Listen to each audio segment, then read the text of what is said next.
All nicely repaired. Now we need some more limestone, I think. Yep. I may as well grab it.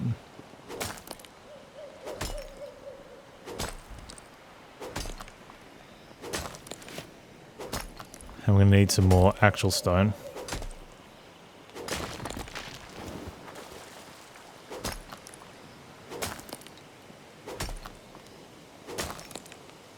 That guy's swimming in the water. I wonder what happens to my light.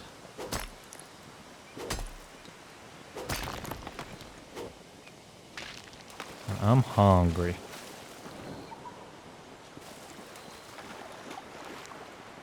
There's a thing in the water. Let's see. I wonder if this is telling me to go somewhere. I'm going to follow this.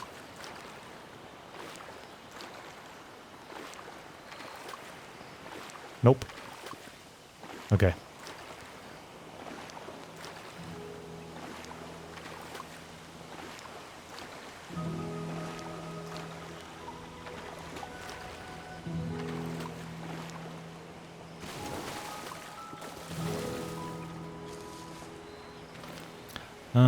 Yeah, we could farm some clay. So I want to make the better pickaxe. Obviously we need to push further into the dungeon, but it doesn't look like there's a better weapon upgrade or a better shield or much better anything else. Maybe there's some of the stuff that you can just buy, but if that is, then it's a little disappointing because it's like the best thing you can do is just farm up materials to sell to buy the best weapon. I was kind of hoping the workbench would upgrade from 3 to something else to 4, I guess, would be the next obvious stage.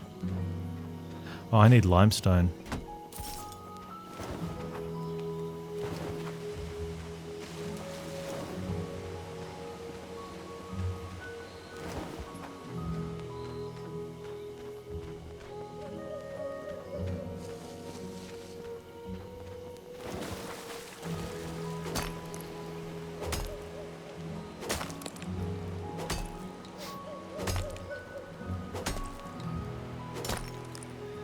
Oh, I should see if someone in town sell or does trade with salvaged metal. See what the value of that is.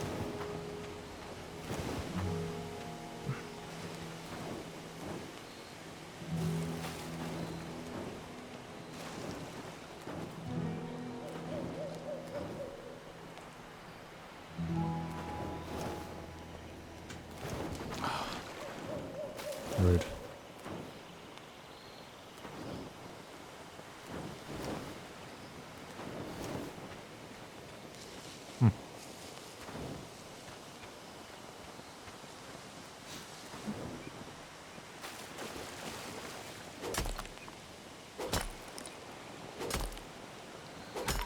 So we'll head home.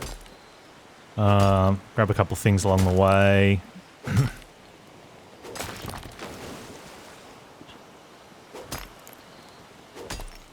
And then I'll make a cup of tea at Little Streamer Room.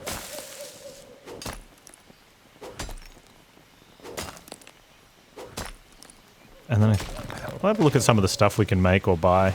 Probably just make. I want to get, I want the clay. I'm just selling it. Oh, I want to hit the clay for the, if it's got the jewels in it. I'd rather be doing this though if I had the bigger, pickaxe, because it'll be less hits. But it's here and I'm here. And I can't stop. Oh, there was that thing that's going through, so it wasn't actually in the water, it was just in the air. It's like a wind. Visual. Huh, I wonder if we have to go build our base out near the elevator now.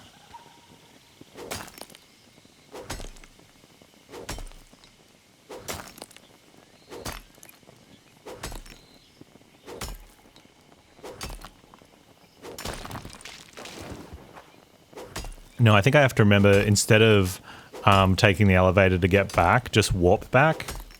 And that way we only make one trip.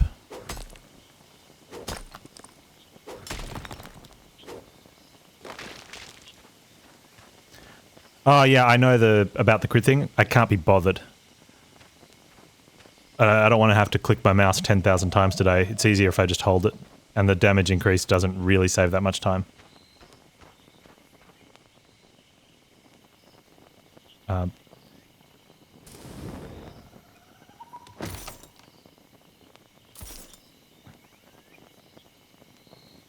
also, sometimes when you're behind objects, it doesn't show you that you can get there. Oh, we're going to be able to make that.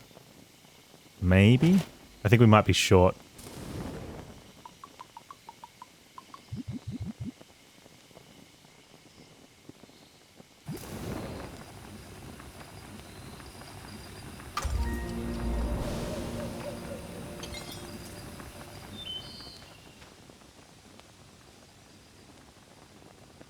Looks like some of these are ready and some... Oh yeah, they're ready. Alright. My grapes aren't.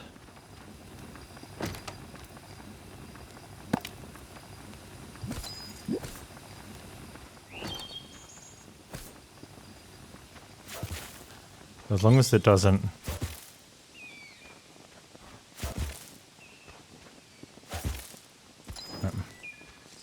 Oh, they are.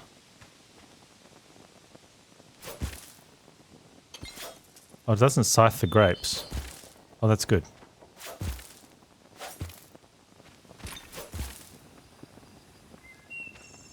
What needed blueberries? There was an item that needed blueberries.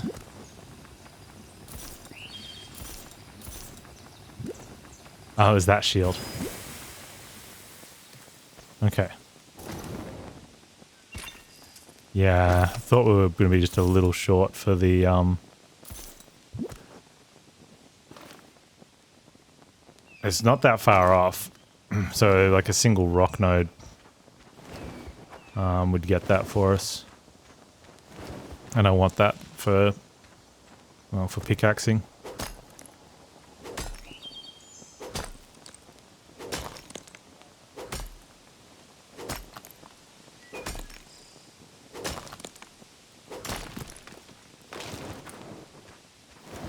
Okay. No, I got... Don't do that. Let's... More grapes.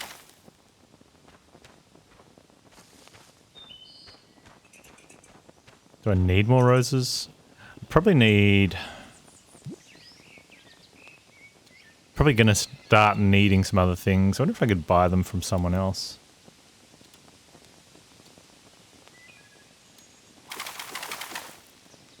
How many of those do I have? A bunch. Yeah, I don't know if we need those for...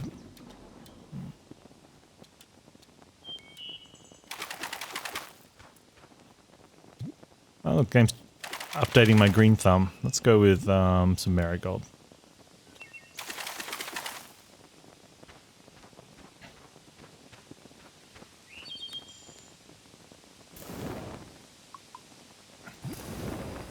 So that should give us the big pickaxe.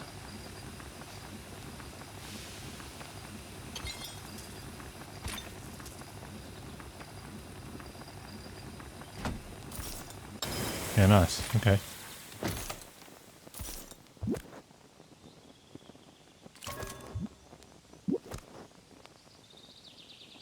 Very good. What else are we going for? We probably should go for the big bucket for a big old farm. Not that we need a big old farm.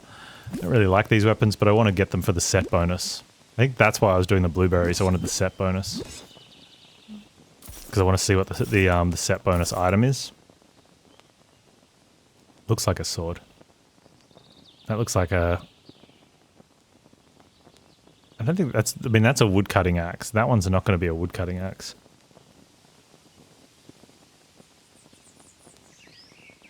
We just need money to buy those off the pirates. That looks like it could be cool as well. So there is a forged pickaxe somewhere. A forged shield. Yeah, they were very close to each other downstairs. Alright. So I'm going to have a quick break. We'll come back and take the elevator down and then clear out there, and maybe we could find the forged pickaxe and maybe move a little bit further forward in the dungeon. I'll be right back.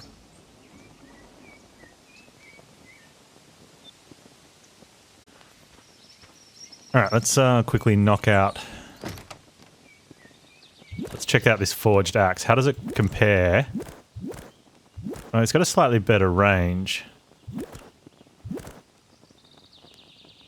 It's got a lower crit resource bonus. Let's see how it goes though.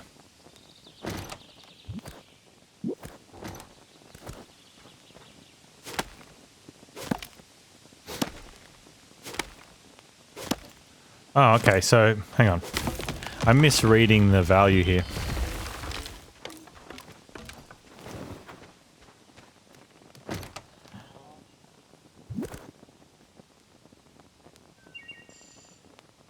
It's got a damage range of 8 to 14. It says it's got a crit hit damage from 16 to 28. But all my regular damage hits are just doing 8. And my crit is doing just did 16.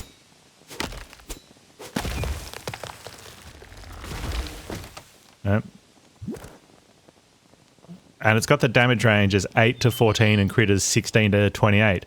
I've never seen hits do outside anything but the same number.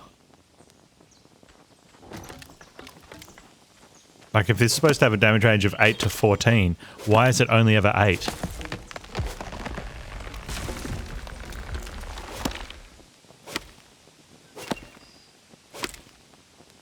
Right, if the crit's supposed to be 16 to something else, why are the crits only ever 16? So if that's the case, the range doesn't matter, you just want the highest low value. Now the crit value is 16, but I don't want to go chasing crits. I like to walk up to the tree and just hold the trigger. Right, so 9 is better than 8.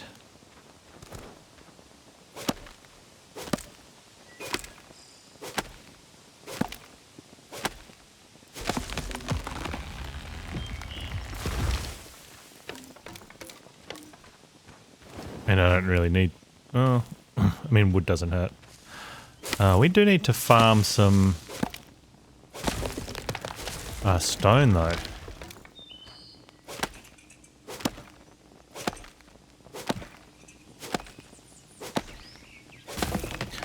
So what we will do... downstairs...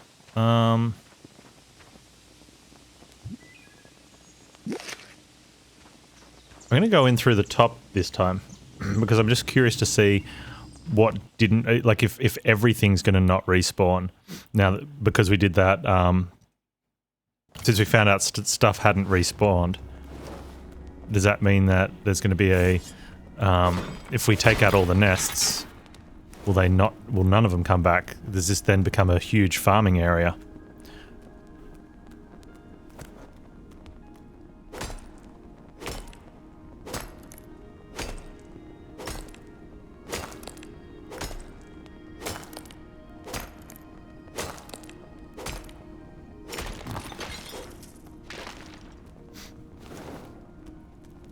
How does that compare against the other one?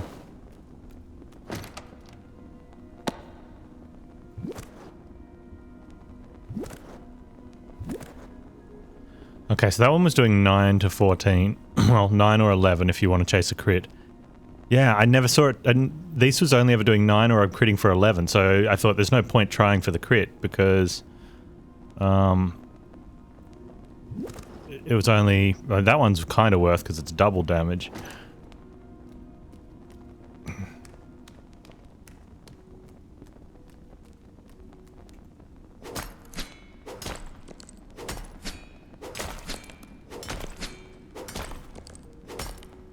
But yeah, like I said, I just don't want to be going click, click, click.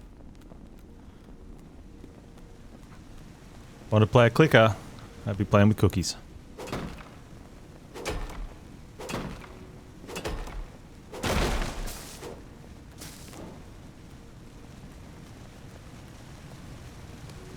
We need 200 stone.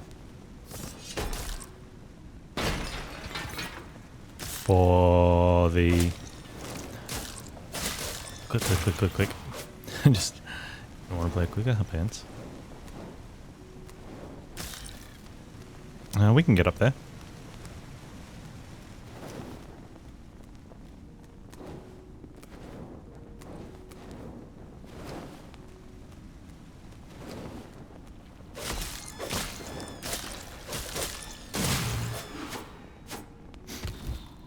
Oh, I wonder if it's just the, those big guys that were spawning in.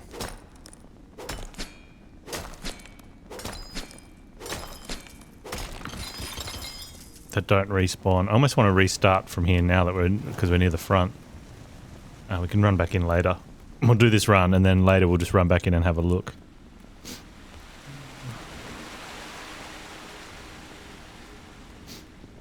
But I specifically want to farm some stone. And coal while we're up here.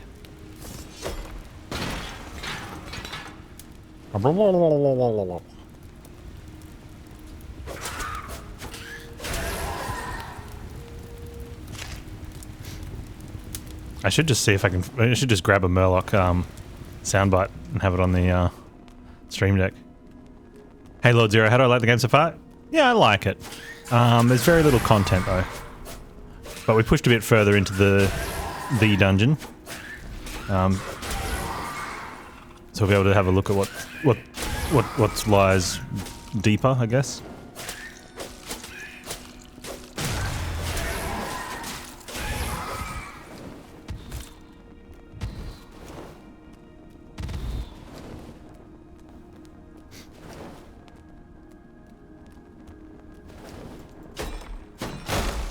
All the systems play out nicely.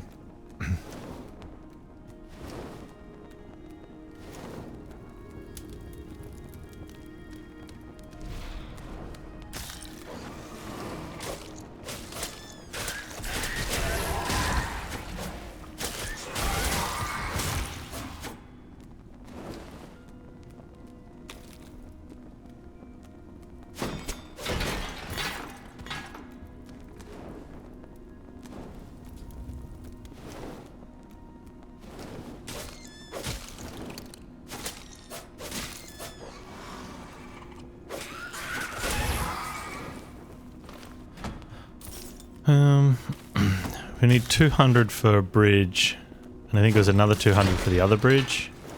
Do I have limestone? I do. Okay, good.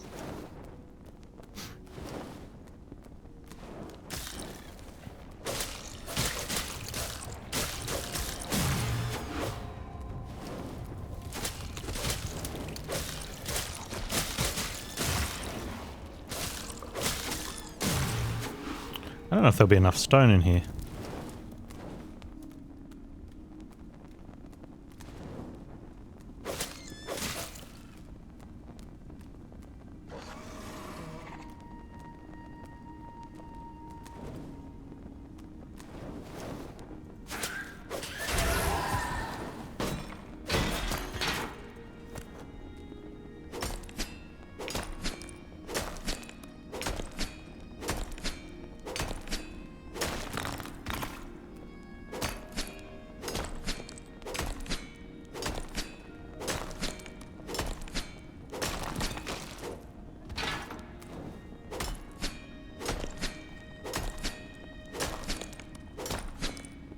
Yeah, this one's definitely a lot better to go for the crits on. Just because of the damage increase and the speed at which you swing. Like it's double damage going for it. It's an easy rhythm to hit on that one too.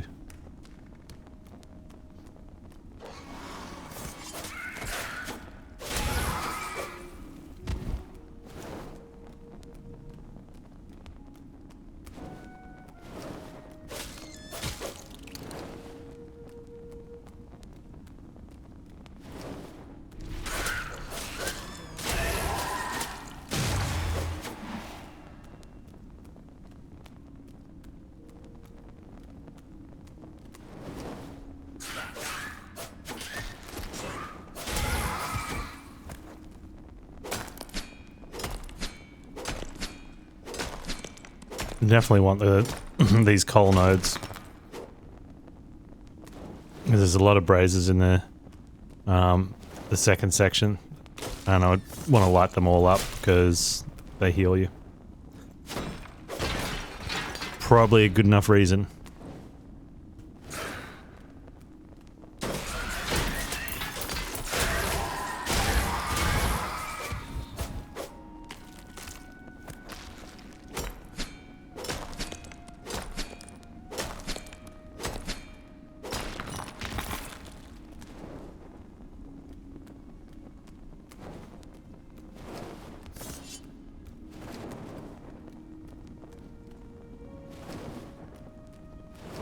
What was this one over here? It is.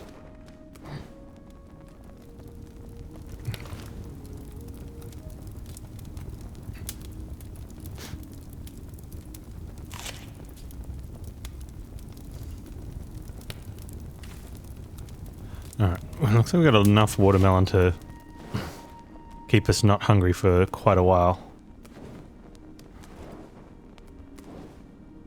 We do have some grapes, I think. Yeah, not really. So brazier healing more than anything else.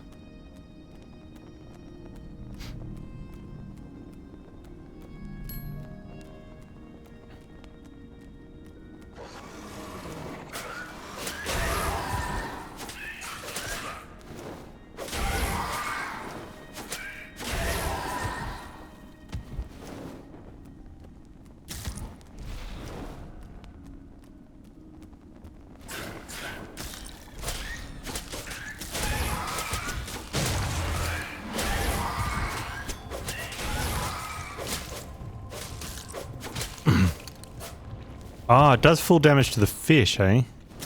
The electric fish. Those ones. Interesting. Oh, they're not too hard to deal with, but...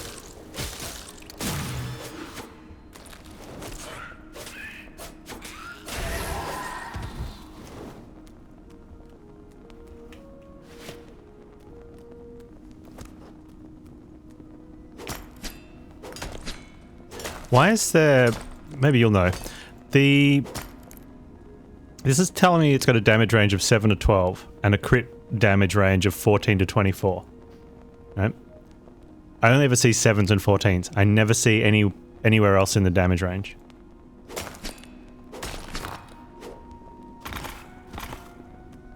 Is it a known broken thing? Is it something that's not actually supposed to be a range? Is it only a damage range if you're doing damage to enemies, in which case it's reduced anyway, because they take no damage from tools?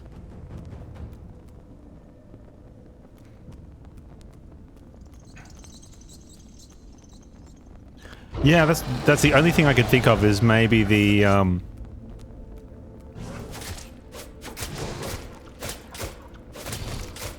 it was like to enemies, but then it does like they've got such a huge damage reduction on enemies. The range would be, you know, instead of doing 1 damage, you're now doing between 1 and 2.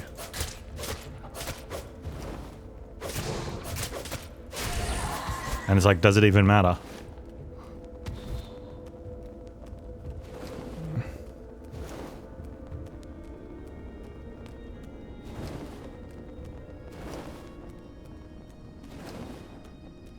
This is the first time we've come down this way since clearing the crossing. Which might be why we're seeing the big guys, I don't know. Or unless it's just the ones leading up to the crossing if you go that way that don't respawn.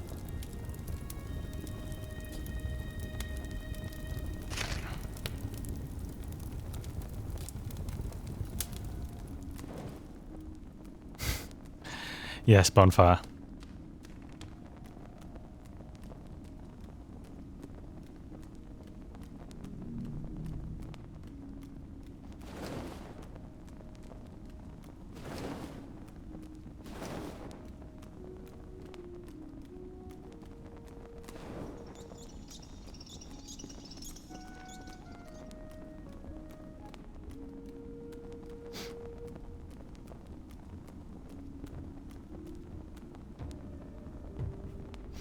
Maybe there'll be more mines.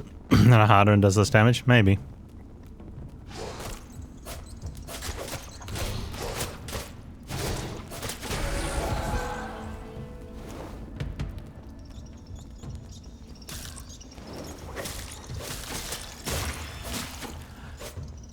Yeah, I think it's going to be weird though, because if they want to put in more mines, they'll need to upgrade, like, have more weapons.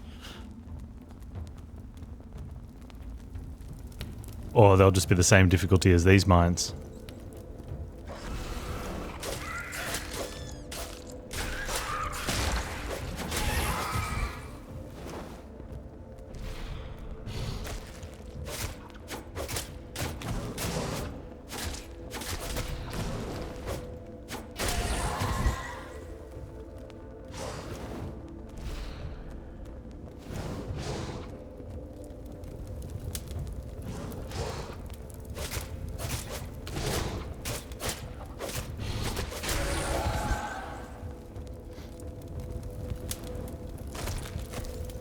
Oh, he take damage for standing on the fire.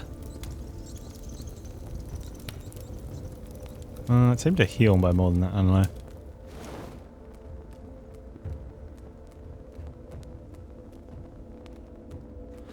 know. Do we have enough stuff? I do not. But there's some down here.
I probably could have fought where we were.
Oh man.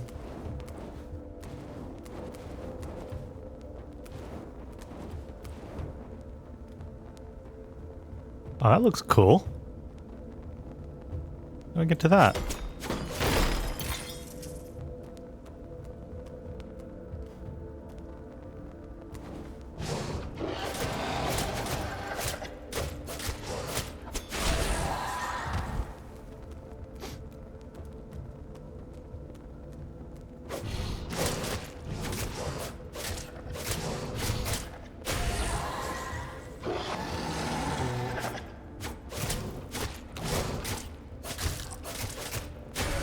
I don't know if I can make that jump and I don't want to try.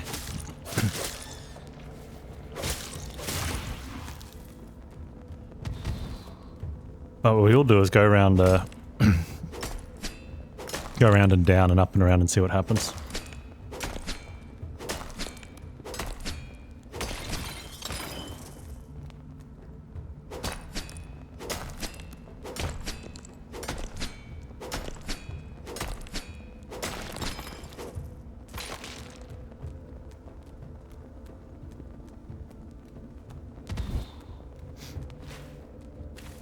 Getting a few of those dark essences.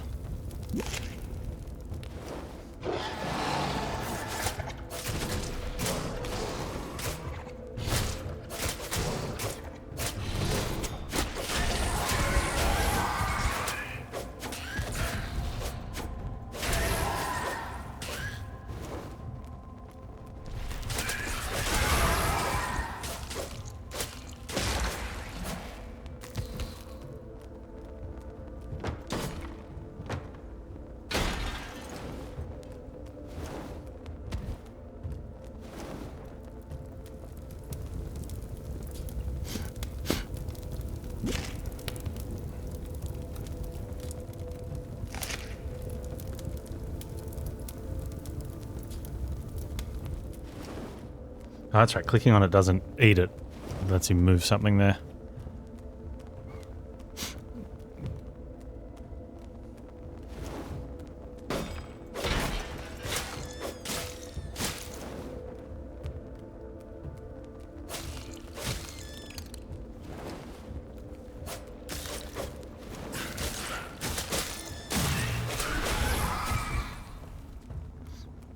So this is the much longer way around. I think this is the first time we got anywhere near where we are now. We'd come this way.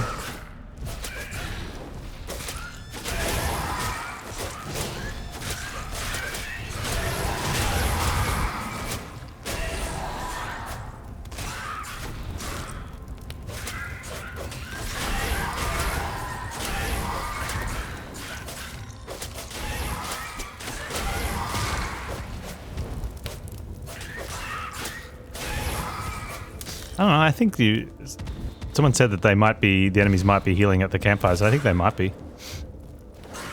You just got to do more damage than the heal rate.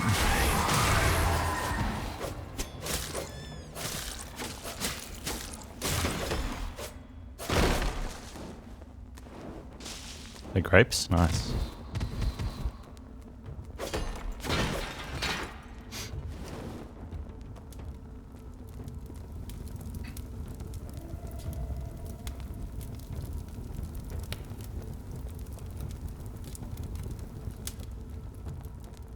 How's the battle with the Murlocs going? It's going well.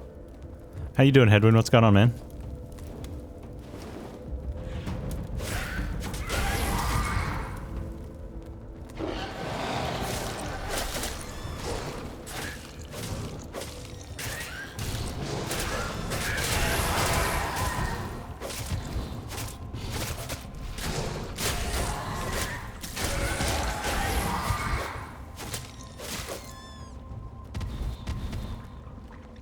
Yeah, we came in from down that way.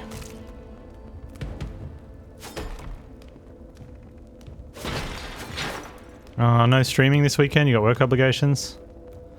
Well, you get days off for the holiday, though. Sometimes you got to make some tough choices for better options later, yeah?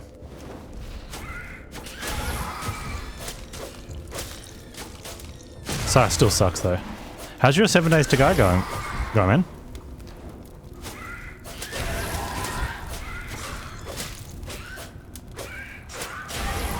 Yeah, yeah. Got all the cakes made and... I was on fire with the first half of it. Oh, we got held up at the start of the day, so I was like 2 hours late to get in the kitchen.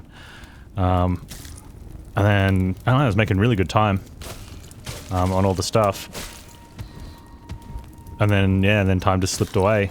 I'm like, oh, no stream. So no stream yesterday. And then the decorating took forever. I am so slow with getting the icings prepared and done. What were the cakes for? One of my uncles, it's the Outdoor Club, Outdoor Society, something like that. It was their AGM.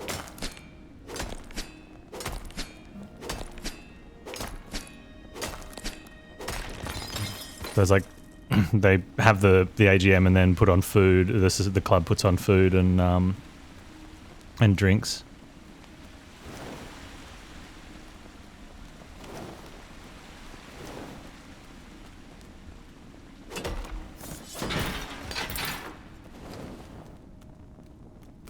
And a while back, some of the club members had been complaining that they, you know, like while a lot of times the food's good, for some reason it seems to be a lot harder to get quality desserts for large groups.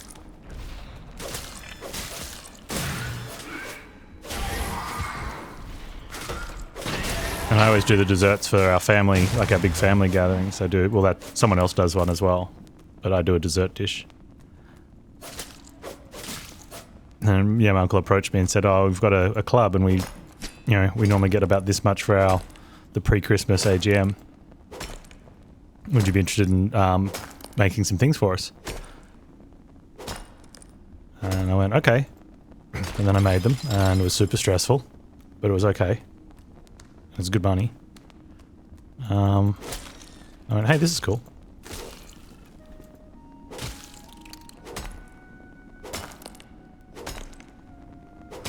Last year they had 8. Well, they didn't get cakes though. They got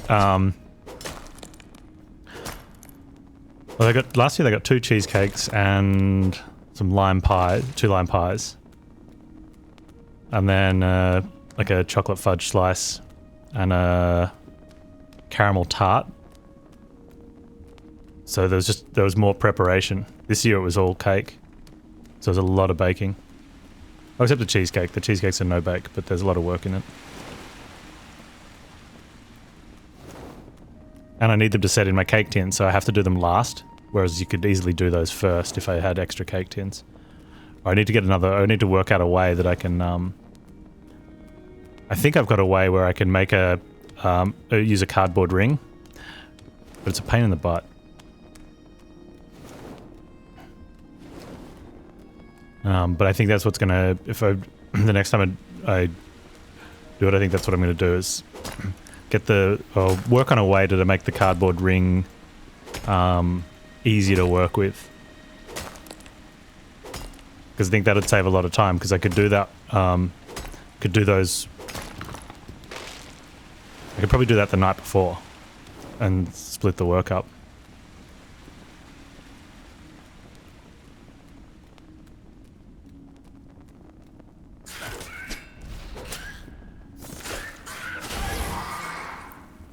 And they fit in the fridge nicely, so it's not a big deal, whereas the bigger cakes don't fit in our fridge nicely, so like we really gotta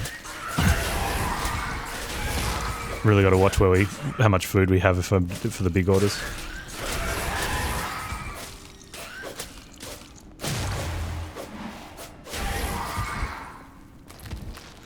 Although it's kind of cool looking when you open your fridge door and like we just sort of moved pretty much everything down into the crispers. And then there was the 2 big Black Forests on the bottom shelf, and then the cheesecakes were in the middle, and the strawberries were on top. It kind of looked cool just opening up and seeing it. It was almost looked like a display fridge.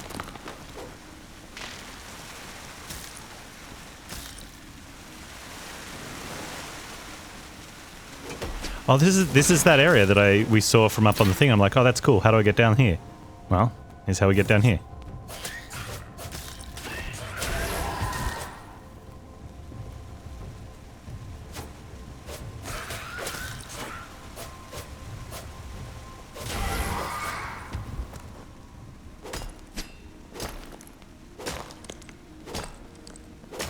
Bonfire, have you changed your avatar on in Discord to the dude from the Bonfire Peaks picture?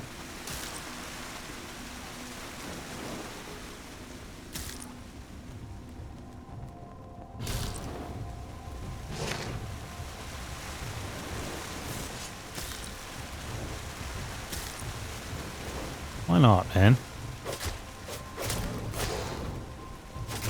I mean, one, it's a pretty good image, but also it's a great story. Ooh, almost died. That would have been terrible.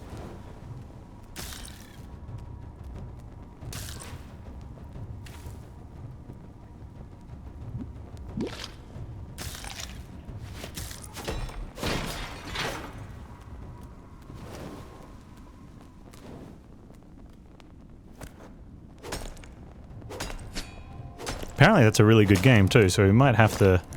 I don't think it really fits in with a lot of the games that we've been playing lately, but we're allowed to have a bit of a change up.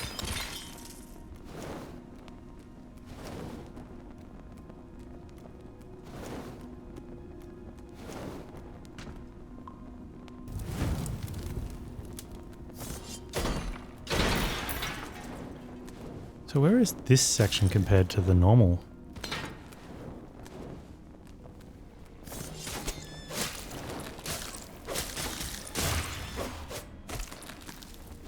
Oh, don't fall off. Gravity.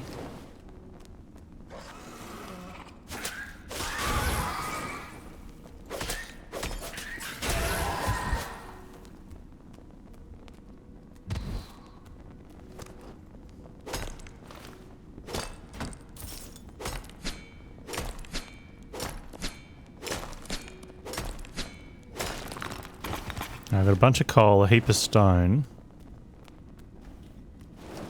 Oh, I think this is if you go as far left as you can when you start.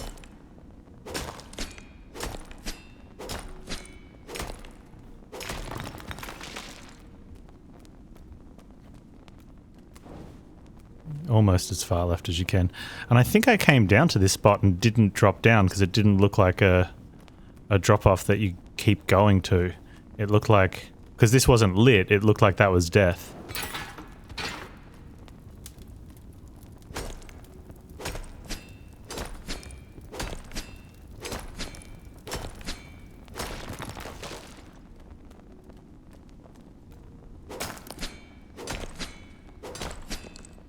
How about now, bonfire?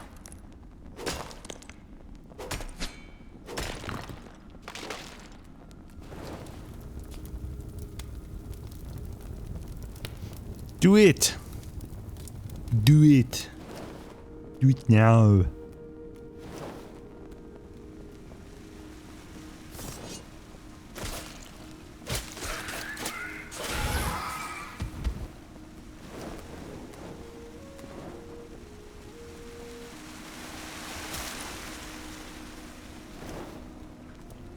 This better be soothing healing water.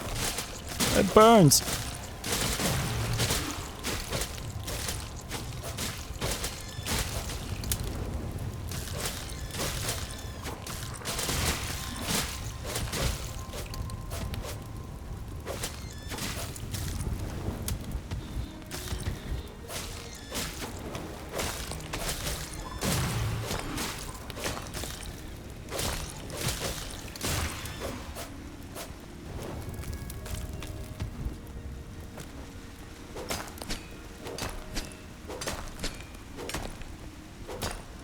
You got a new controller and it works great with Steam Link for playing nearly any game from your Steam library. Hashtag dismantle on the couch. So, when you Steam Link, does your controller need to hook up to the device you're now playing on, or does it need to reach your computer?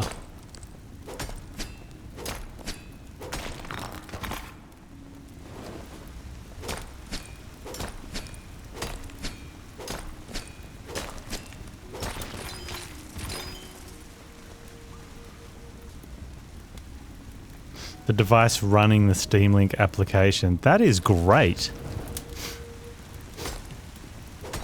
So do you just have it on an iPad?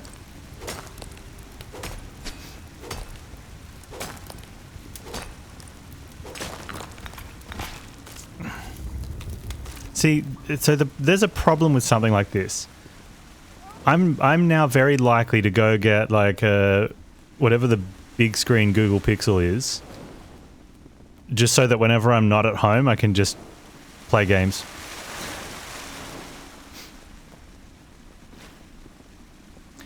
Oh, you're able to download the Steam Link app to your TV.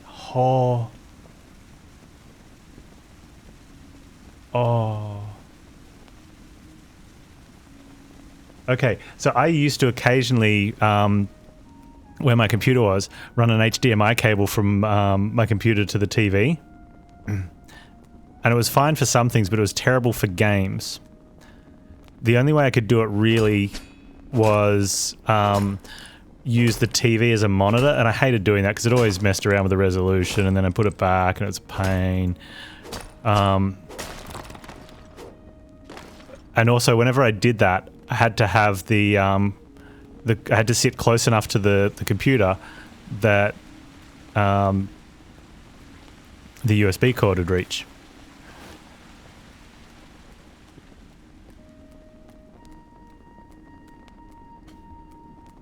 Because the Wi-Fi one wouldn't... I don't really like my wireless controller.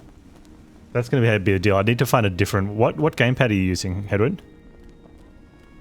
Because I've had the Logitech ones for ages, the F-Series, and I love them. But I found that the wireless one, it was really heavy. For two reasons, the rumble pack and the batteries. Because the one I've got, like the lower version, the F310 corded one, doesn't have a rumble pack. And because it's corded, there's no battery, so it's super light. It's great. SteelSeries Numbus. Okay. Do we have enough stuff to build both these bridges? I think we do. As long as I don't die. Nimbus. Okay.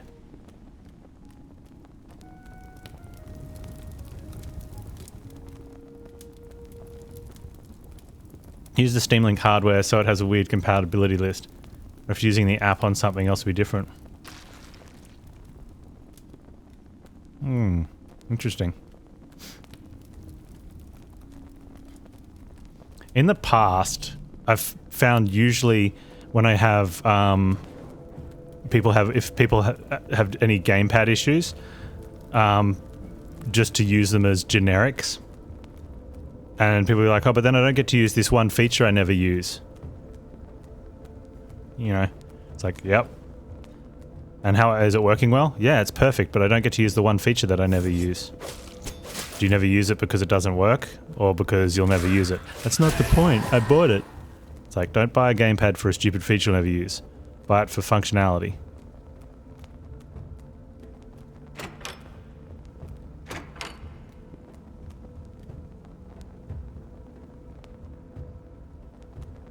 Look for primary iOS support and secondary Windows support. Nice. Oh, because it needs to, if you're playing on your iPad, it needs to connect to the iPad.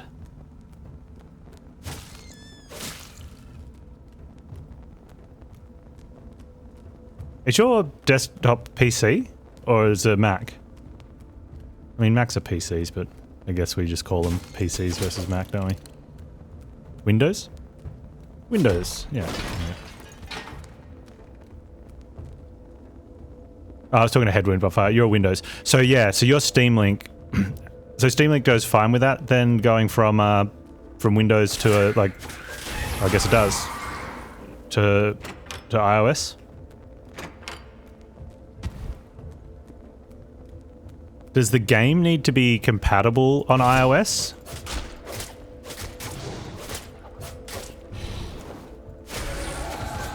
Or is it doing some sort of like Java thing?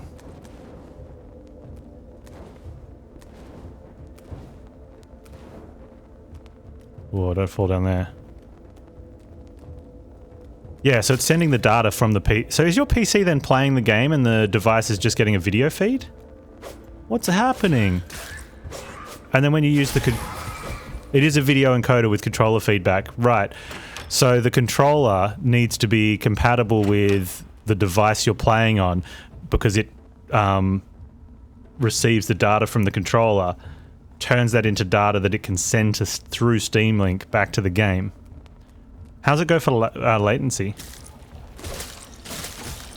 So it's like, so Steam Link's kind of like, what's that freaking, it's like cloud gaming, but from your PC's the cloud.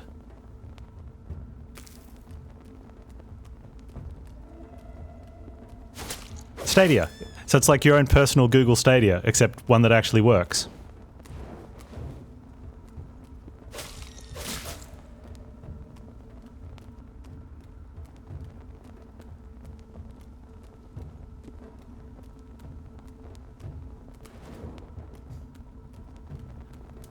Okay, that was some good farming. We can definitely build bridges. You wouldn't recommend playing competitive online games. Yeah, that makes sense, right? Because you already have to deal with the lag that you might normally have if you have some, and then add a little bit, and then you definitely wouldn't want to do it. The link is over internet, so could you imagine going like cross country, playing via Steam Link in an online multiplayer tournament or something? That'd be terrible. The Link hardware. What's the Link hardware? I've only ever heard people talk about using the apps and stuff. The most I heard, and when I heard about it, was Slay the Spire. Were people waiting for it to be on mobile, and everyone said use Steam Link because you can just play it. And I haven't seen the actual mobile version, but people's worries were, oh, there's a bridge, that the user interface would be tough to use because it's obviously the monitor user interface. And usually games, when they get redone as well for mobile, have a different layout of like the cards and enemy numbers and things.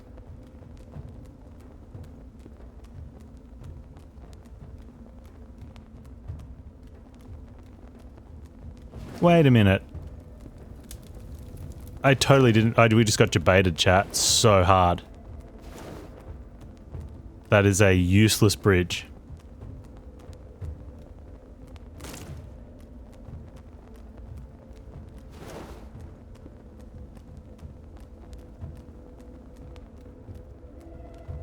Saves a tiny bit of time, but we never come down this way anyway.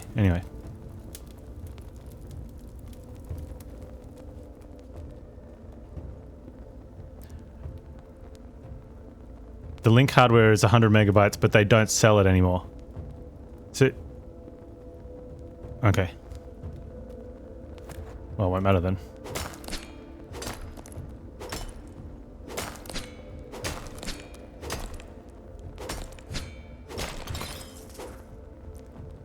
Debated just means we have the resources to get across the next bridge. Well, we might not.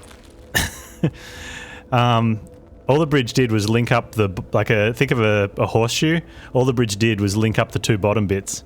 We could have just walked, we could have just kept walking around.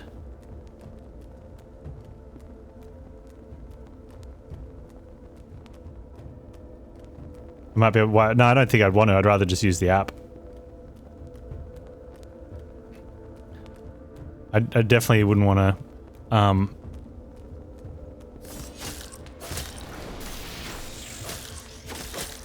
have an Ethernet port hooked up to my, if I get a phone. There is another bridge though. I think we still can afford to raise the other bridge.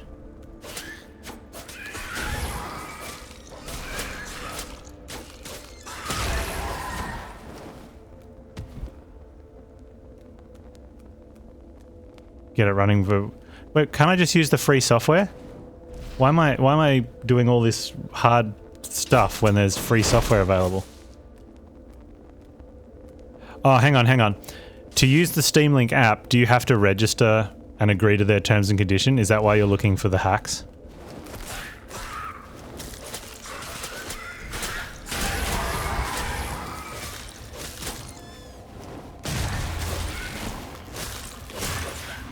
No. Okay.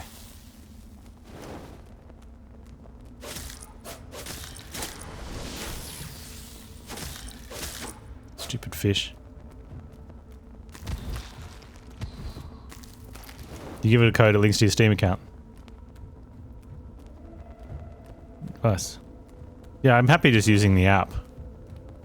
I don't think I want to eBay any hardware.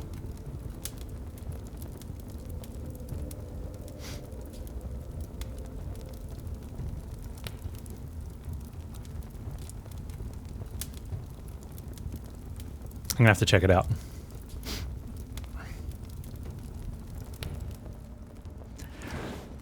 The only problem is, there's only one time I could see that I would use it feasibly.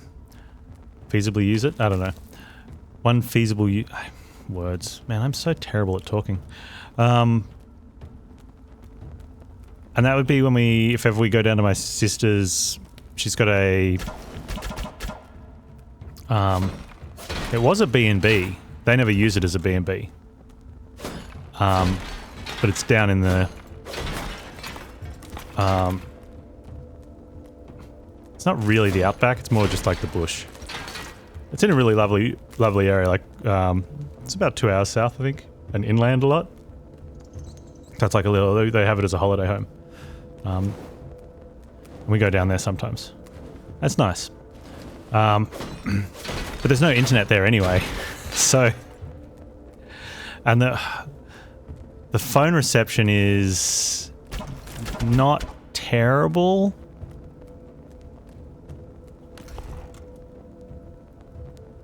I want a remote play feature, not a link.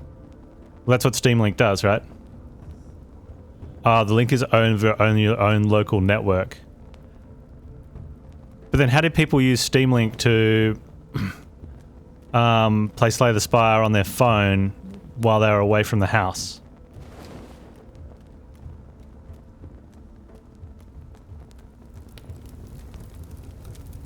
Alright, so we never need to go through the full way ever again. I'm happy coming down the elevator next time. There's probably a remote play built into Steam. Okay.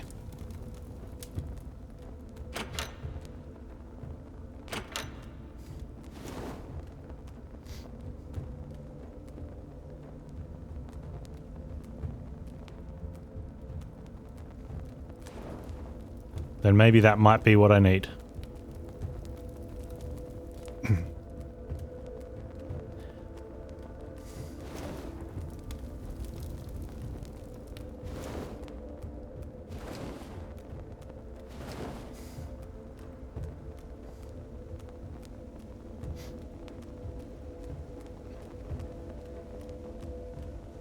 So I wonder with, not that I want to complain, but where's the enemies?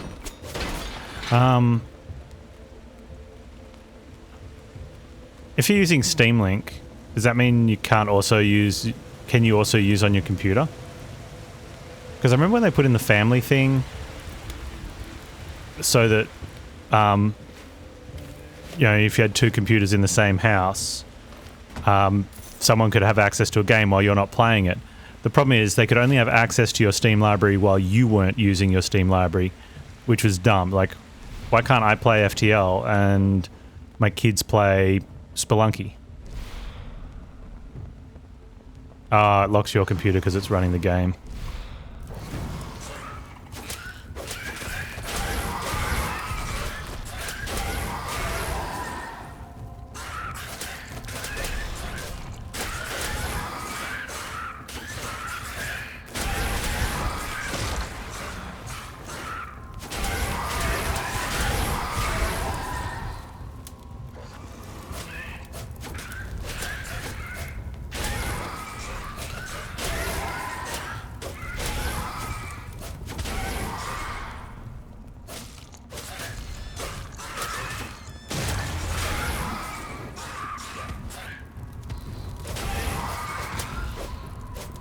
Hey, Cindy. You can do family outside your house, yeah.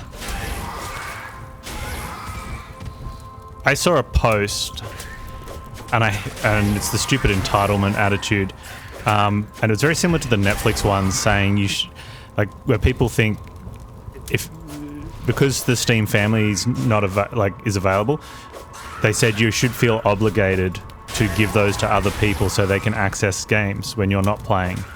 It's like, why? It's like, just because I got a game and I'm not playing it right now, I should allow access to some random to play it? Yeah, the family has to have their own account. And it was the whole, like, it stemmed off the Netflix one where someone said, if you get Netflix and it has, extra passwords you're not using, you should give those to people who, so they don't have to also have Netflix and have passwords that they're not using. I'm like, why?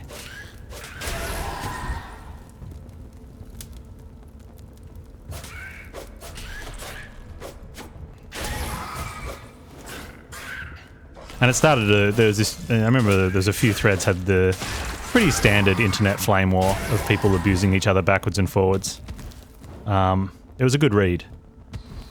But part of me thinks that, obviously I think someone was, I'd like to think they weren't actually serious, but I think they were on some level a little bit serious, that they think that that's how the world works. Steam says on their family sharing to not give out access to anyone you don't trust. Yeah. Mainly because they don't want people forming groups of 10 internet strangers who take turns buying games.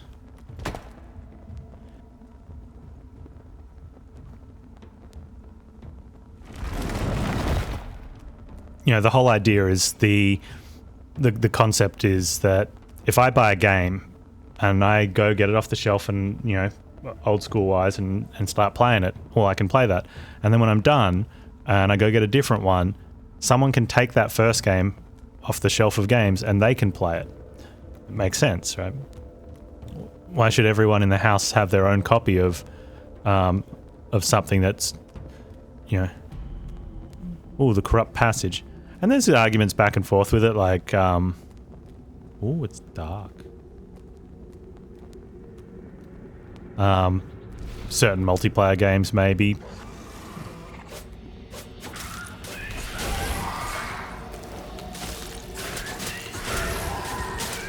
Yeah, so I like that it's a feature.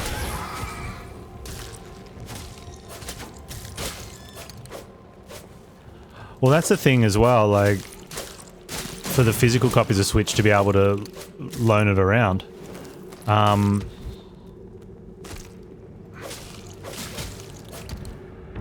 Is there a downside to that? Apart from the fact that if you lose it, it's gone forever. Or if the cartridge gets damaged.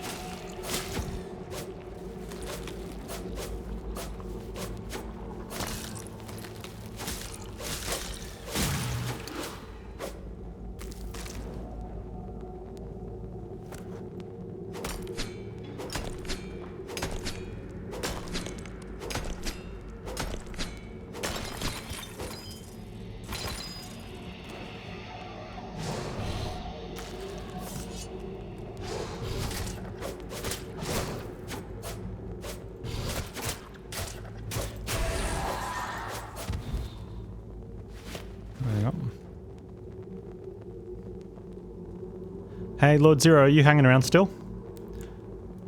If you are, I was just wondering, I got the 2 forged items from one area, and I did notice there's a forged pickaxe, and I was wondering if it's in the same area and I just didn't see it.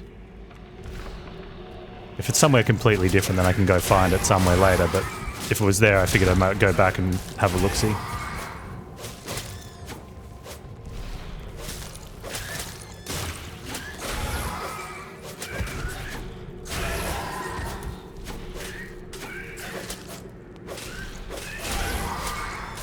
My dad's got a box with, I can't remember the size. I think they're 8-inch floppies. 9-inch floppies. And when you say it like that, it really makes you feel inadequate. You know, so most of us, like, I'd never seen one. And when we were unpacking, like, we're packing up his house for something at one stage.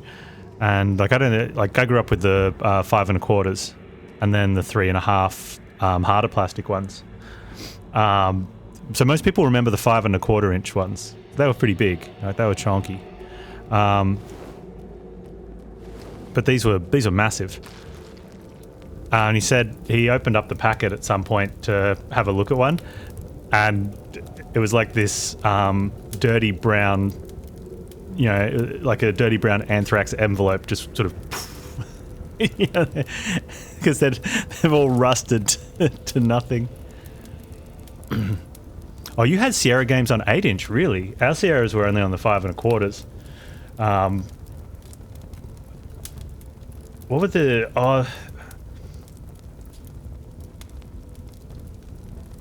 yeah, we never had a machine at home that had the 8-inch drives. I think Dad's He was a computing teacher. Well, he was a science teacher, but then the school got a computer, and they needed a computer teacher, and Dad was really into technology stuff back then because there wasn't much, and he was intrigued by it.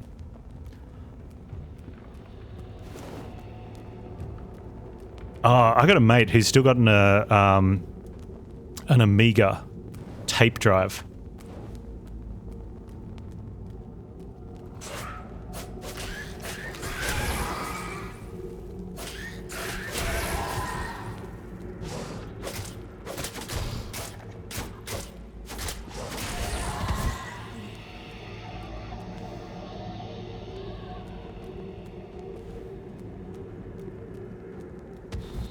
Hey, Friction, yeah, Murlocs.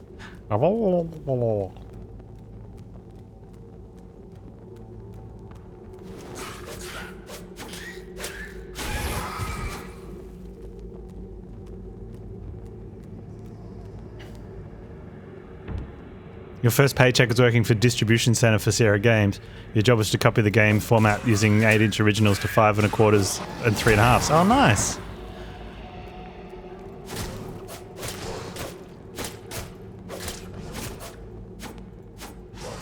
That would have been cool.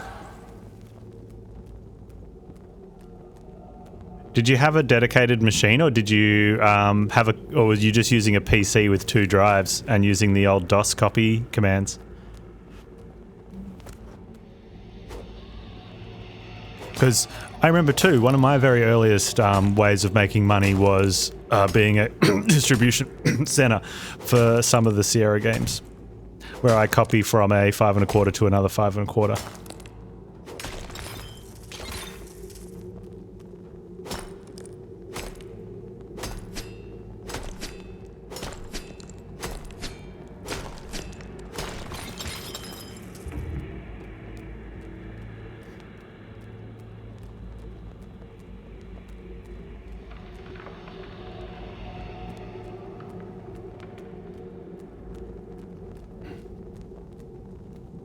I'm scared. It's dark.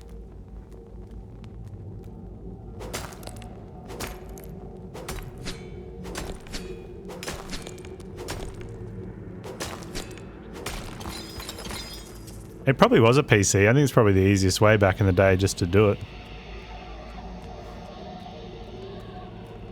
And you just use the, it'd be like copy C drive, D drive, something, and sometimes with parameters.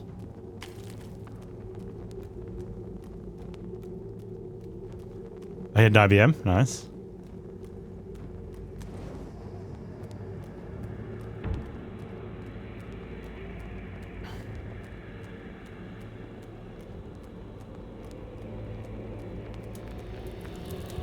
Those are the days.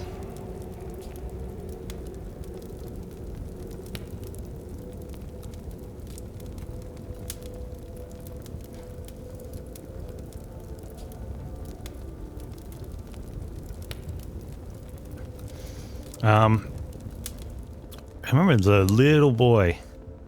So this is like mid 80s, where Dad and I we'd go to these computer conventions, and it was like the state computer club,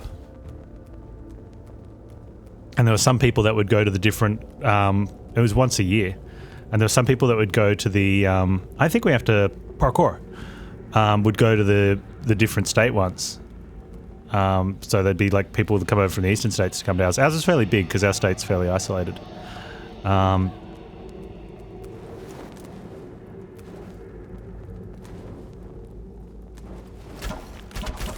Oh. And one of the early ones, a dude had a software. I'm pretty sure it would have been like an all-in-one. Look at all those Murlocs.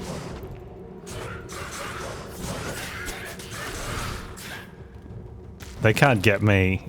I can only just get them.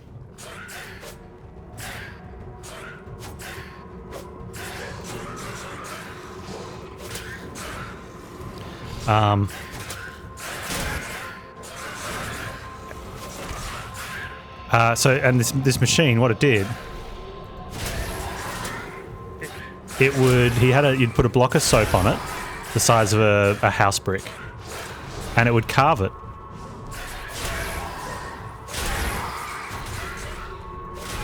And so a lot of the simple things you'd do would be, carve a logo into it, or put a frame sort of border around it and have some sort of picture or some words in the side.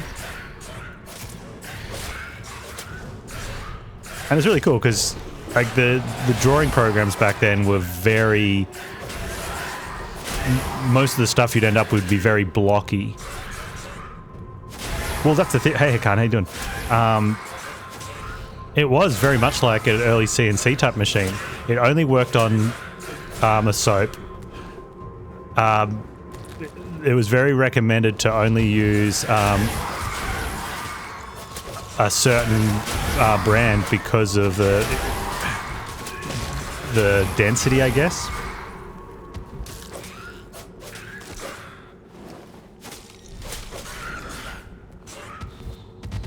You don't want something too soft because then the machine, it's got like it looked like a router type bit, sort of deal. And it was just on a gantry. So it just sort of, so like a vertical plotter. You guys remember plotter machines? The next year he had a plotter, right? Which, it's funny how the progression went. He went from basically a CNC machine to a drawing machine. And it seems so backwards, but I don't know, it's just the way that technology went through. They were looking for, usable applications for it. And yeah, the plotter machine was pretty cool. For anyone who hasn't seen a plotter, again, it looks like a CNC because it's got a gantry is when you've got a set of rails and there's a piece that moves back and forth between them. So with two of them, you can go left and right and then up and down. So you basically can, draw circles if the left and right one and the up and down one move in at the right timing. It's like a CNC machine, the top of one of those. The plotter, though, it would go over and it had like 5 or 6 different ink pens. They're like graphics pens for doing graphic drawing, like blueprints and engineering drawings and stuff. And they're like 0.2 of a mil or something, and it had different colors. It had and it had a couple different black thicknesses. And again, it was using a very basic. It wasn't CAD, but it was a CAD, computer-aided drafting. But it was something that had a very basic software side of it. And the software was really what was limiting what the machine could do. Oh man, this platforming is not good. It's just really...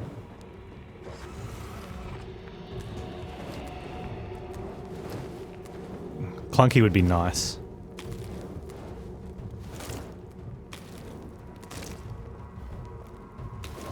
There's another spot in the dungeon up the top where you can try to do something like this. The fail is death though, and you don't need to do it. You can just go a long way around, so it's like a shortcut. And so for that, I'm like, yeah, oh man, don't let the bombs fly, Panz.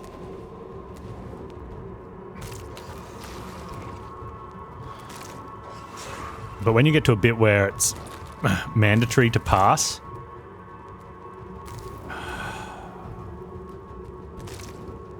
and you'd swear this is the first time I've ever played a video game.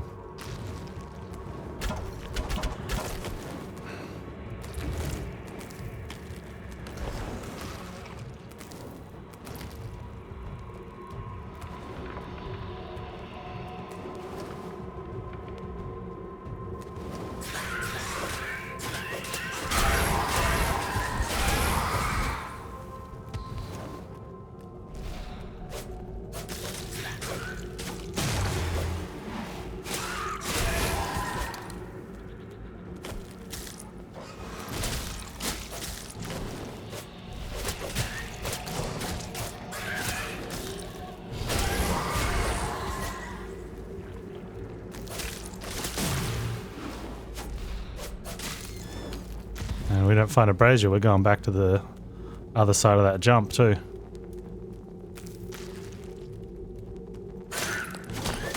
Oh, back to the other side of the jump, 'cause I'm not dying here. And I've got the wrong food equipped, and yep.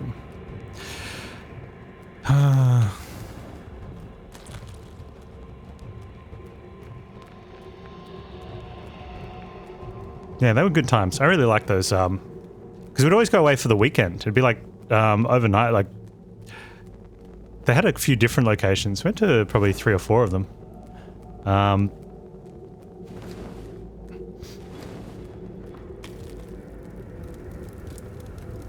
And yeah, it'd be like a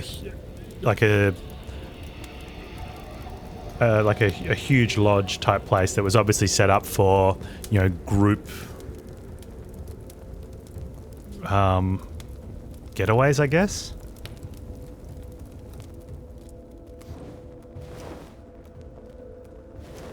Like I've got like some vivid memory. I can't remember. I remember a couple of the places, but not really well. They all. I can only think of one of them because I think we went to that one twice. And it was this huge lodge. Like it felt like a lodge, like wooden lodge out in the woods. Yeah, and all the rooms were just bunk rooms. Like, there's just a set of bunks in each of these really tiny little rooms.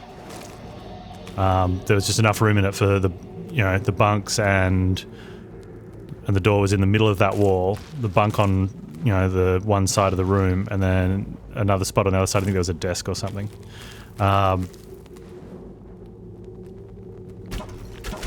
But the computers all went down in the, down in like a showroom area.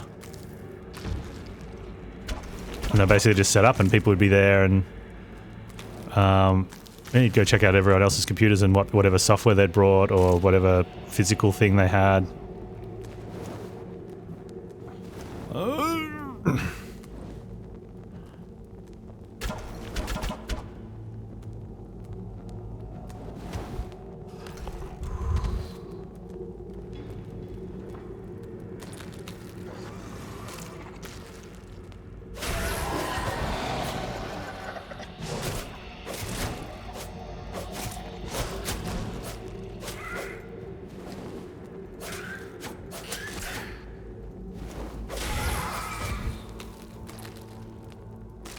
I wonder if I got time to...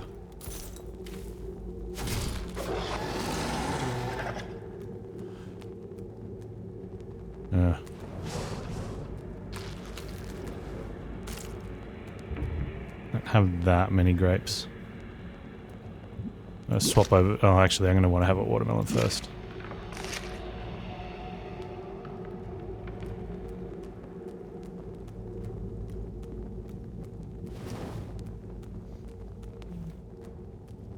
So all we need to do is find a fire pit on the other side somewhere.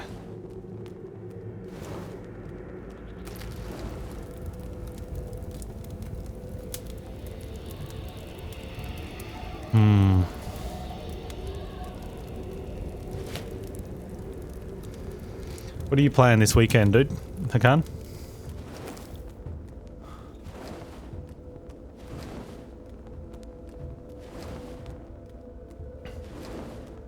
Also remember, if you see something that you think you want me to play, or that I might like, or that we might like, or you want to watch someone play it before you commit to it, let me know let me know any titles. I like having as much options as possible.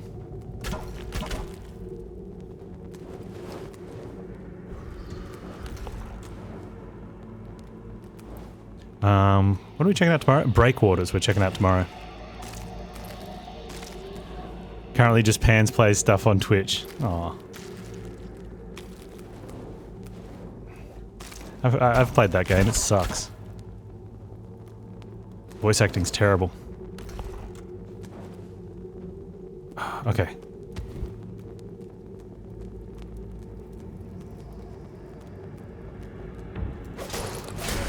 What's wrong, Teed? Voice acting's nice and soothing.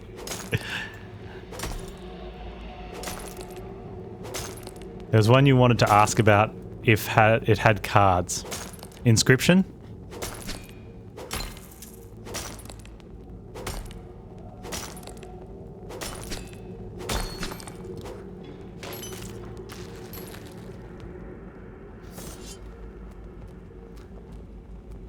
Yeah, a bunch of people had been asking about it, and I'm like, eh. And then they told me, they're like, no, it's a roguelite. So you progression through the story and then you're done, you don't play it again. I'm like, okay, that sounds better. Have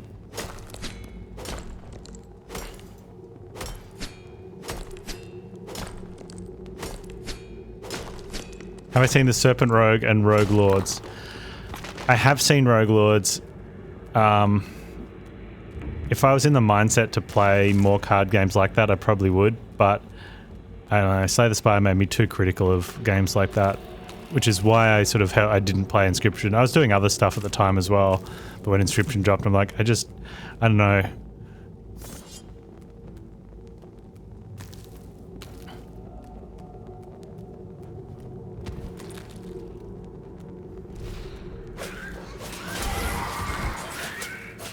I don't want to be some cranky old get off my lawn guy over a card game, yeah? But I don't want to miss out on fun opportunities because I'm being a cranky get off my lawn guy.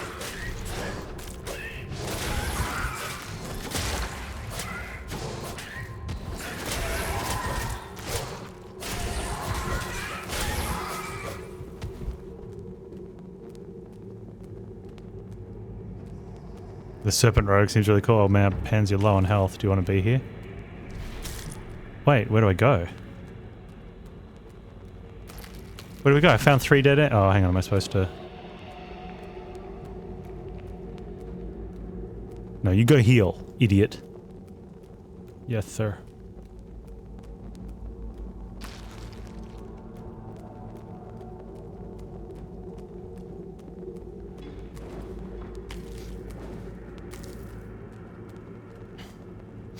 I would be great at slaying Vikings. Is that bad north?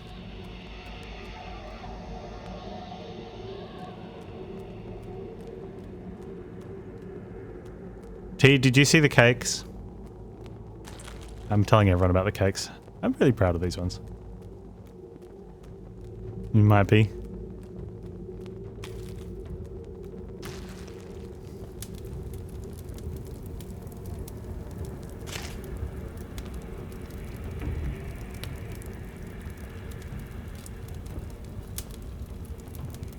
I did the thing too where I forgot to take photos of them before they were in the fridge and like had to quickly sneaky go get some photos.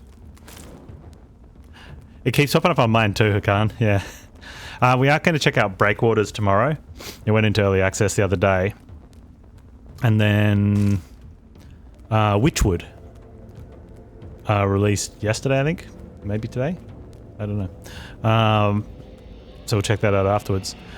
Which then leaves Valheim still at the top of the not new games list, getting not played because new games came out.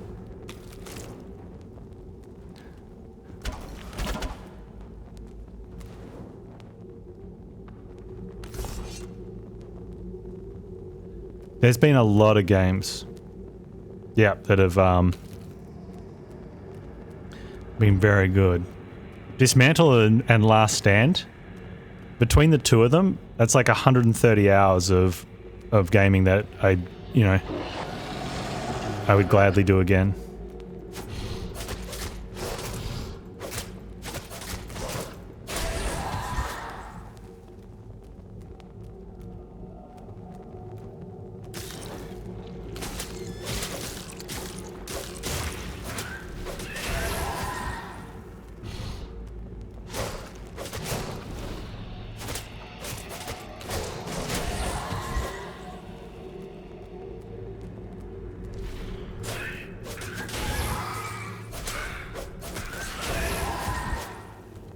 So here's the issue, right? I don't want to die, so I have to keep going back to heal. And I'm patient enough where I'll just go back and heal.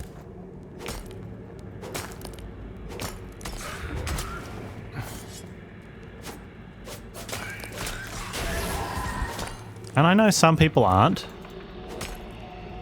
but Like at the start of the dungeon, there's campfires freaking everywhere. Like the nearest one's ages away and on the other side of a really terrible jump.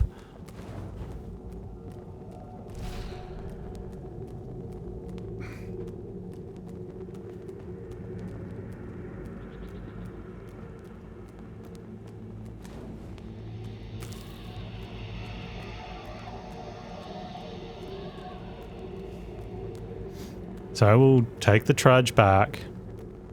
We'll go heal.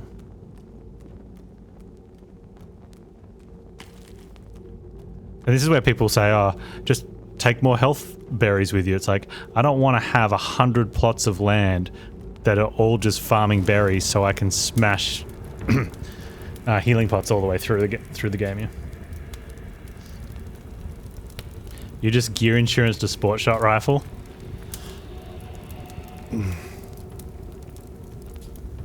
That's a pretty good start, right?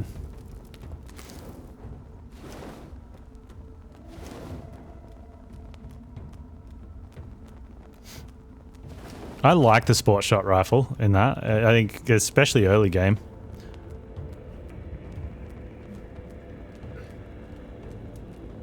Like one shot so many things.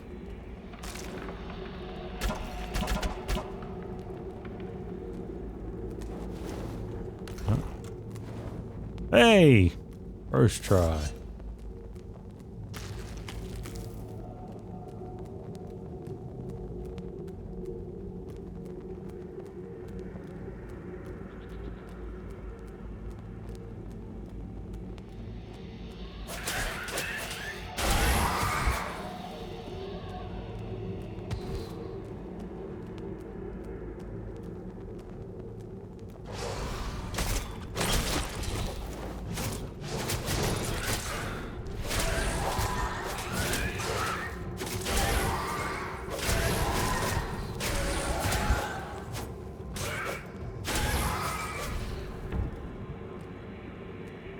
Oh, I'm full on Dark Essence.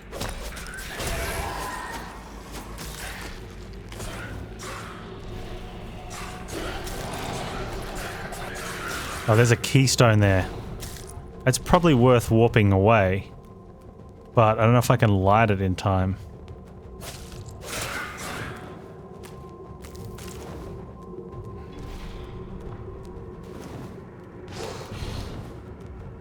Leave me alone. I'm too ugly to die.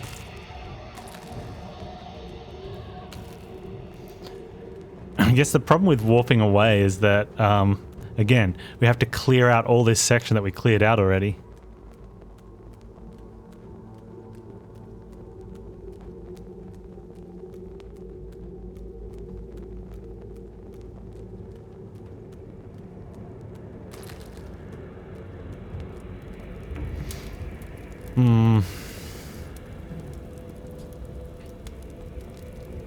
I think if you're going to have one continual very, very long dungeon, you need to have more entrance points along the way. You know, so something that's worth working towards. Not just... The first one's in an okay spot. But then there hasn't been anything since.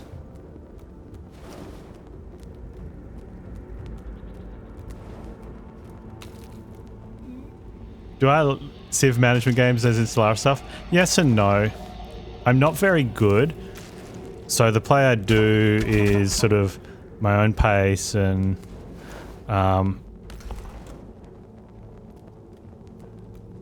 but I don't like streaming them because there'll always be people that'll be like they'll you go to do something and die and they'll be like, you went too soon. You need to wait till you have at least 100 times more units than the enemy, and then you just go through and steamroll them. I'm like, I don't want to play for an extra 10 hours just to not actually do combat. They're like, but that's how you win. I'm like, well, that sucks. Alright. And I get it. You want to sit down for the weekend for 36 hours and build an army that is literally 100 times what you need to win because you're that afraid of losing, or, you know, you've got that mentality where you need to go beat up the kids in the playground because it makes you feel like a man, then that's not how I want to play.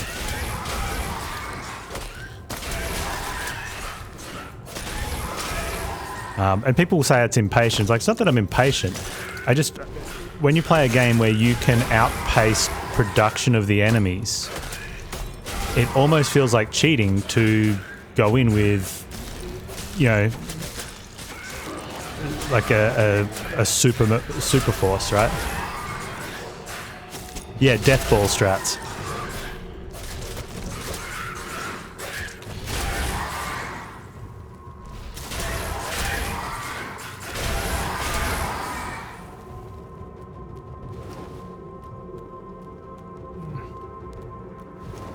Right. And it definitely is a viable strategy if you want to win. Not if you want to play, though. Right.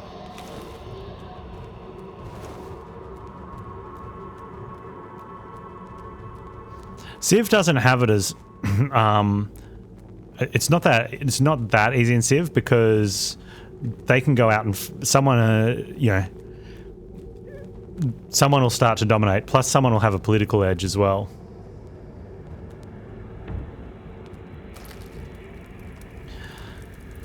And the other thing too, well, I mean, Stellaris, one of the things it does kind of do well with is with the allied factions.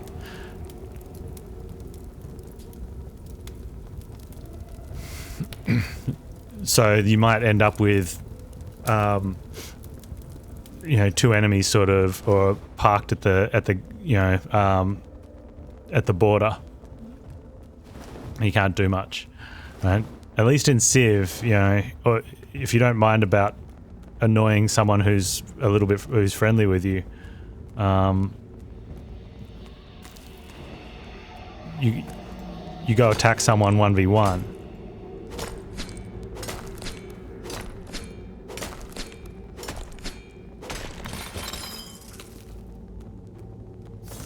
I think Stellaris does the thing too where, because the allied factions then won't fight, it's hard to pick the bones after a fight. I think whether it's coded to think about that, whereas it's rare that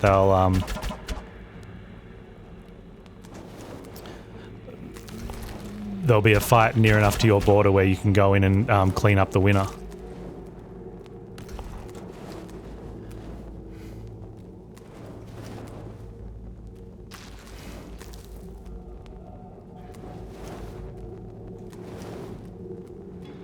Okay, 10th time's the charm.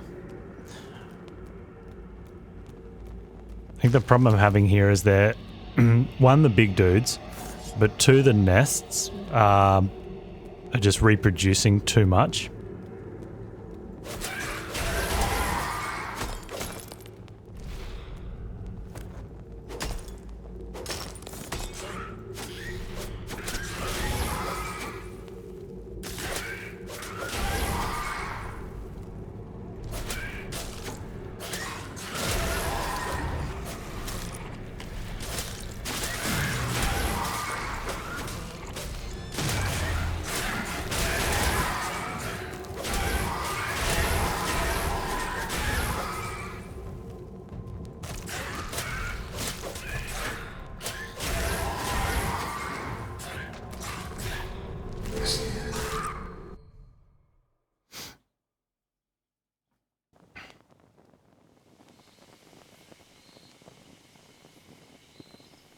Divinity 2 bonfire?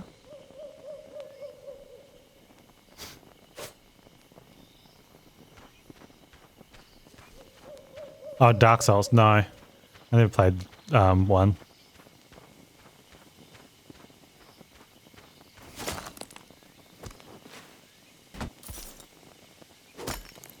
I can see it, Teed.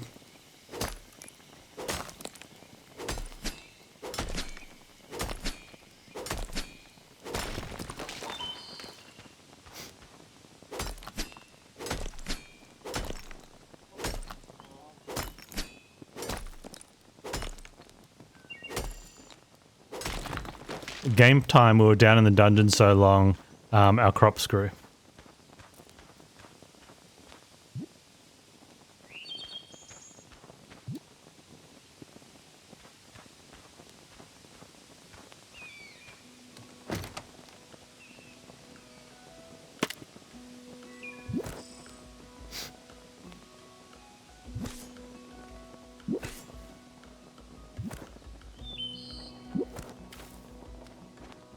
Just gonna chop these trees down because they're impeding my vision.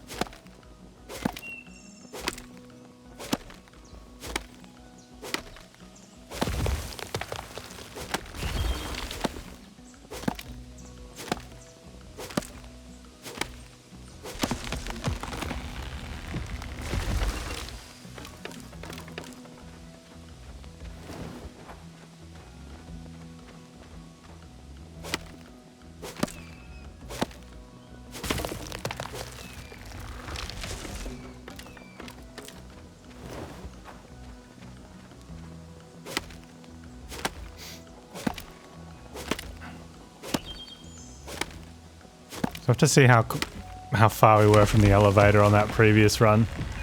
But the exact same thing's going to happen. The only reason I came up is because the bag was full. But we can't get better weapons. We can't get better gear. We can't really get better combat because... So we'll get to that choke point where all the enemies are. And... I don't know.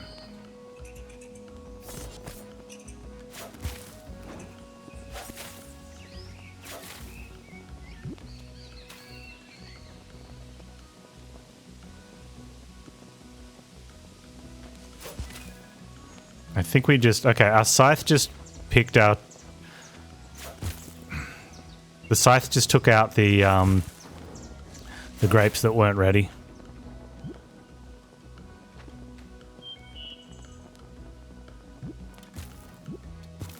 Because you actually have to like, it's a... Yeah. Thanks, scythe. Don't put trellises near garden beds. Although, in saying that, don't put garden beds near garden beds, because if you've got stuff that's not ready, the scythe will take it out.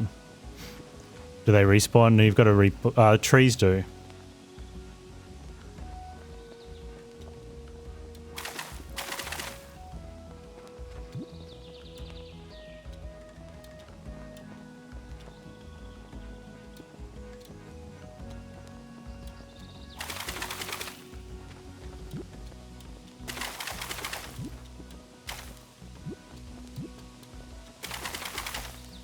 Good enough.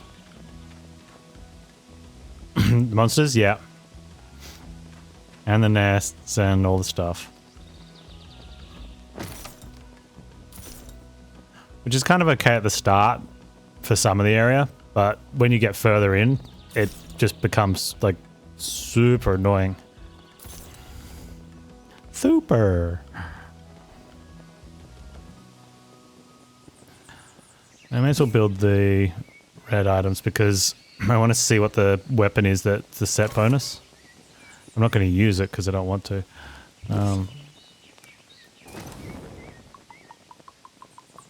Go to town and sell the dark essence.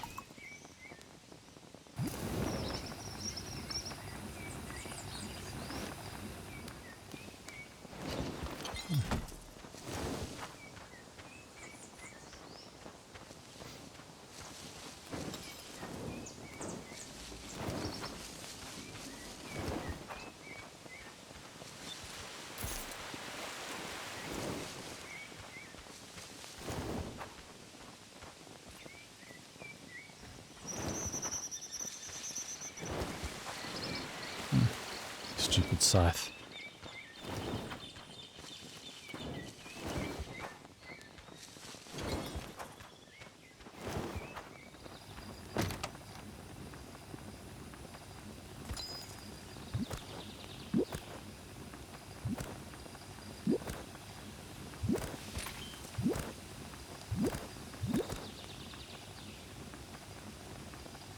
Where's the big axe?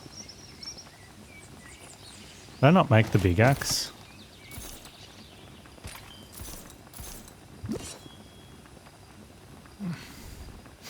Oh, it's 200 things, that's why.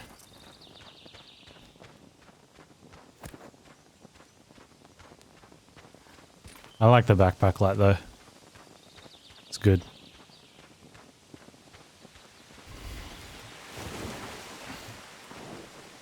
And waterproof.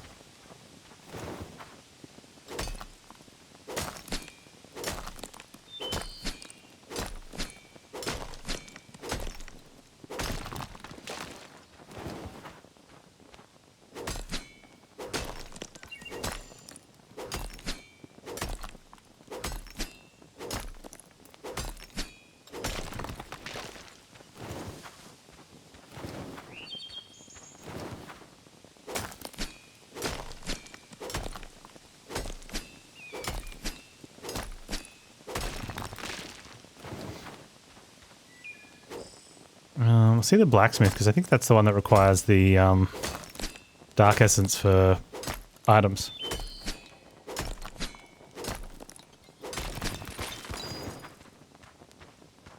And I was thinking that 500 is probably enough for the backpack size.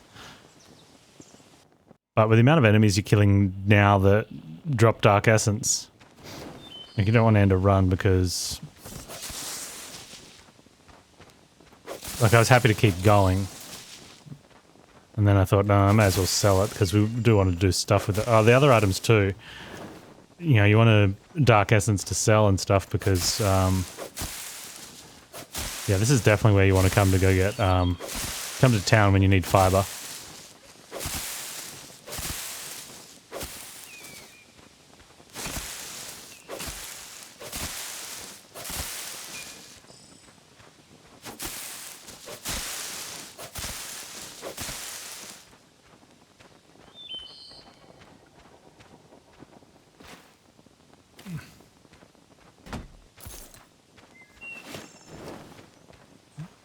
Where's...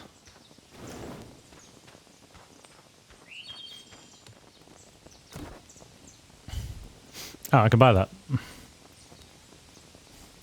I won't use it, but...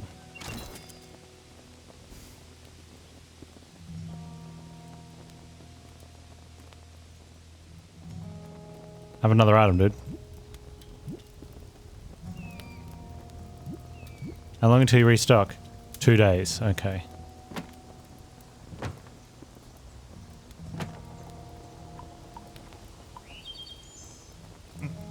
Okay, it's not a lot.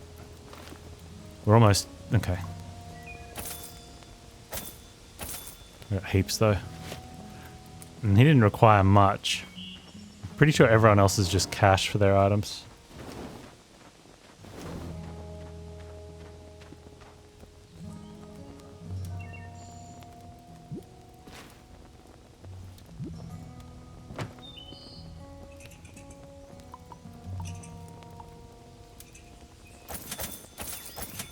You gotta find what multiple gives you bonus money. Like these sell for 1 gold for a stack, but at 5 stacks you get 6 gold. A lot of them are just the second one. So like if they're 2 gold for the first stack, but 5 gold for 2 stacks.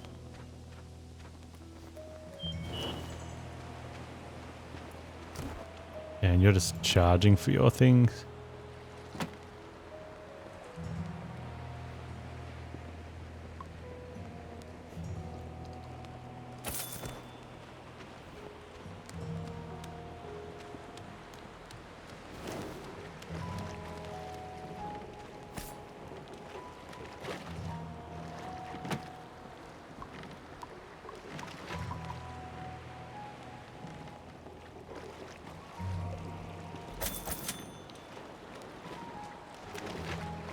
Oops. Oh, yeah.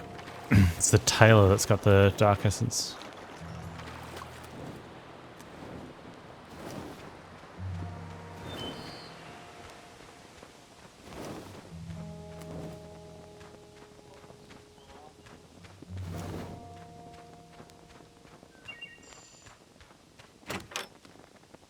Hmm.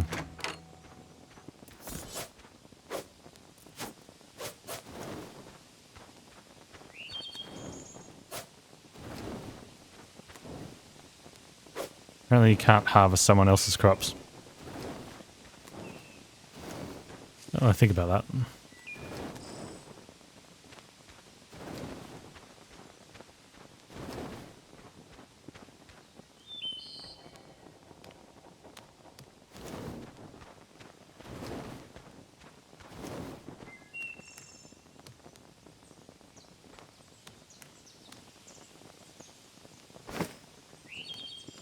$1,500.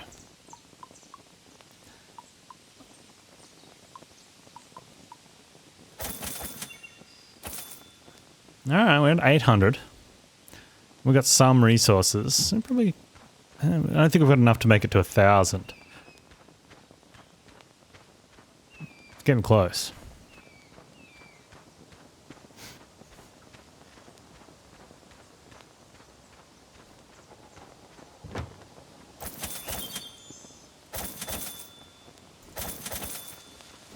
Thanks, dude. Later, mare boy. Oh, health is low.